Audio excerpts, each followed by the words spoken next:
morning guys! It's our last day here sa England and we are going home. It's our 8th day. So, guys, nag-i-impake na kami. Sophia is sleeping. We had our breakfast. And si Habi, nagpapak na siya ng sasakyan. And as you can hear, Sophia is crying. Nag-iinit ako ng water for her milk. And andito siya, baby. Nakatulog siya, guys.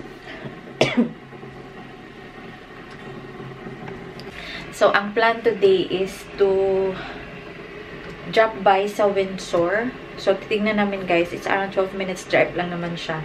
So, doon kinasal si Meghan at saka si Prince Charles. Prince Charles ba yun? I forgot the name.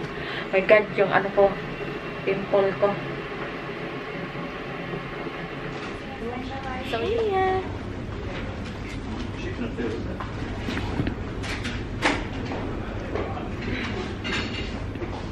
So, guys, naka-check out na kami and nag-impake na si Habi.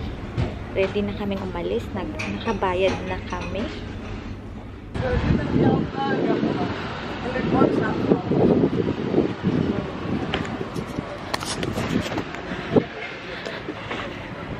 FYI, dito pala kinasal si Meghan and si Prince Harry. Dito pala yun, guys. Nahuli lang ako sa invitation na. Ayan.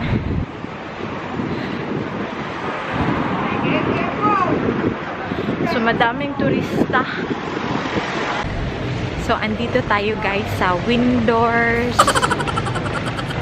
Royalty Shopping. Siguro, I think ang mamahal dito kasi parang royalty shop siya. Original sweet shop. Ay, pupunta daw si Baba Banana mamaya. Grabe. Yeah. Oh, Jo Malone here in the royalty shop. Oh? Parang designer outlet lang, guys.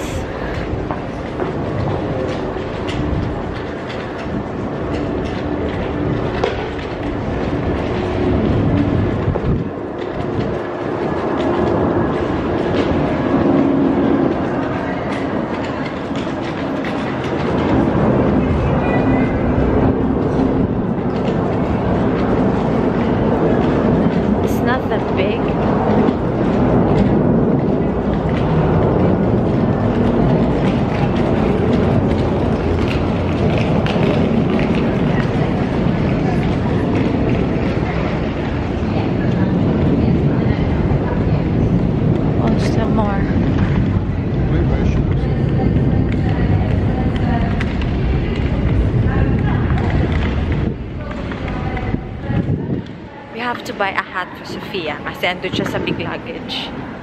So, tangang nanay, kapagalitan na naman.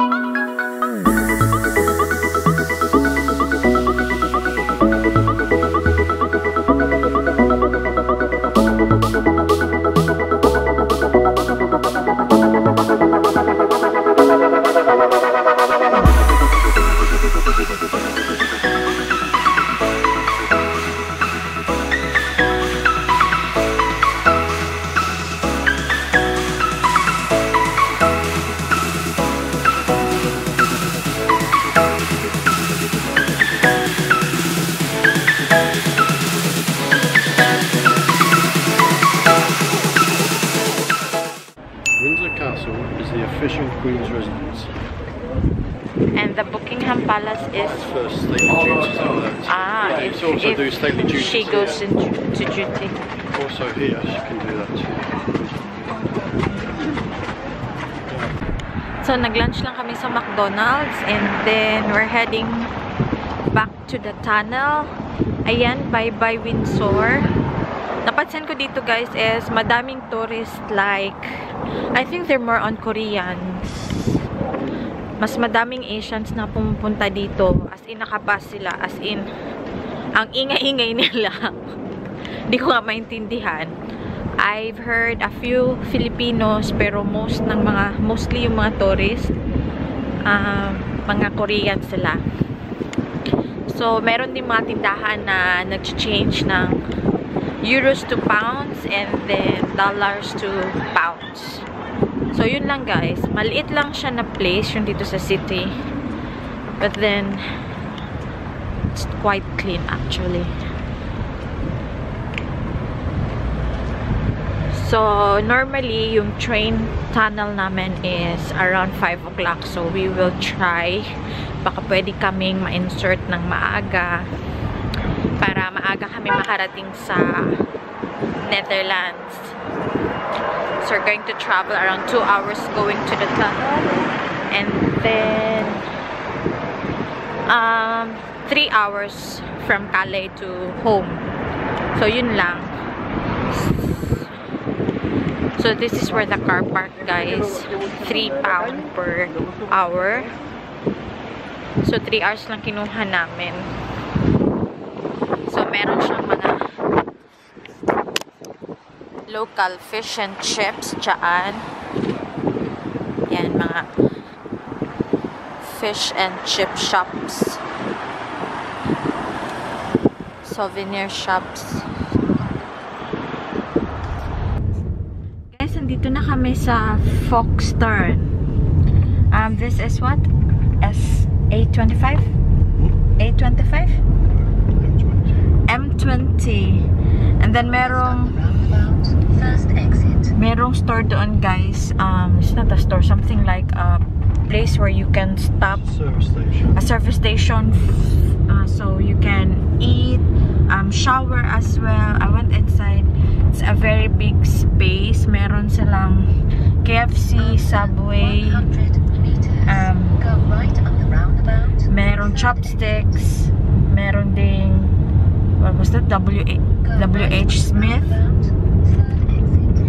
and others. And then, pero sabi ni Bana, ano daw, madami daw bad reviews. So, hindi kami magstay doon. We will go directly to the, what you call that one, Tata? To the tunnel. So,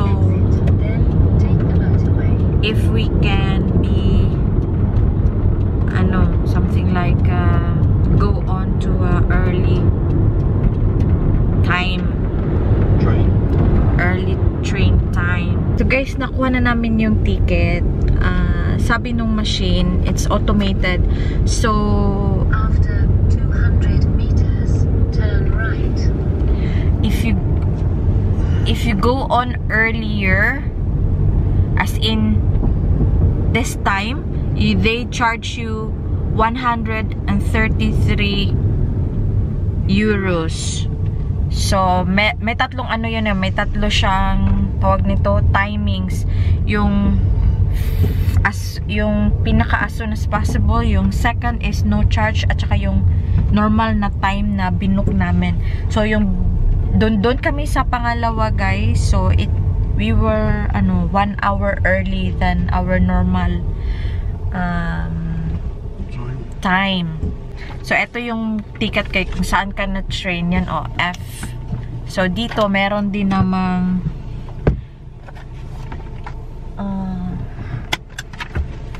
station to eat, relax, and shop as well.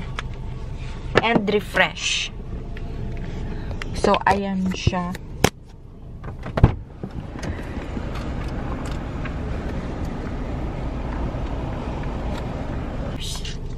So, yan, you have to put it sa mirror. Yung visible siya na makikita ng as soon as you get onto the train. Because I think I did not explain that one on the first time we came to England. First time kasi it was midnight. And dito guys, may parang currency exchange, merong duty free, merong Burger King, may Starbucks. Cozy siya, as in. Yan, dito kami sa may Burger King.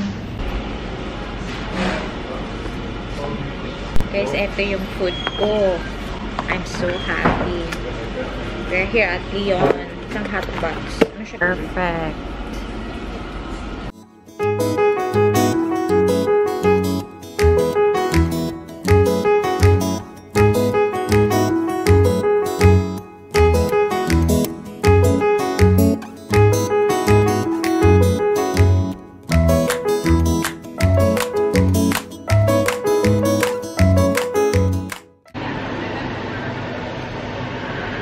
As usual, guys, free pa din yung toilets. So, pagdating nito namin sa Netherlands, magbabayad na kami. So, katapos lang namin, guys, for the border check control, and then, pagpasok mo, okay, hindi na ako nag-vlog kasi mapapagalitan na naman ako, like the first time. So, pagpasok mo, you have to show your passports open and ready. And then, nilagay namin si Sofia in front because akala namin it will be the same thing as yung pagpunta namin, pero hindi. And then, may dalawang lanes, guys. Lanes for all British plates, and the other one is all for European plates. So, after nun, chinek nila yung steering wheel, ganun, may question sila if you pack, is this your car, what's that? That you have drug something, and did you pack everything yourself? Yeah, weapons. And do you have weapons? O, yun pala tinanong, guys. And then after that, it's free Wi-Fi. And here's also a toilet. So after nun, chinek nila yung sasakyan. Are we stopping really? It's... Yeah, I'm just waiting to go. And then, sabi nung lalaki, we have to put Sofia back on her chair. So, yun lang. And then, after ng British control, we also asked pala, guys, if they can stamp the passport of Sofia, pero hindi na pala nila ginagawa. It's only outside Europe. Yun lang daw, pero within Europe, wala daw stamp kahit mag-request ka pa. Ay, papasok po. From Calais. We're still in UK. Yeah, I know. Ay, nasa UK pa pala kami, guys. Papasok pa pala kami sa tunnel.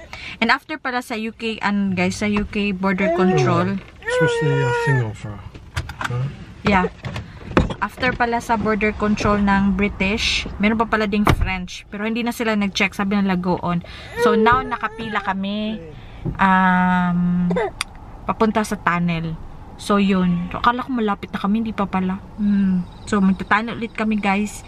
And then, 35 minutes. And after that, mga 3 hours something, uwi na kami.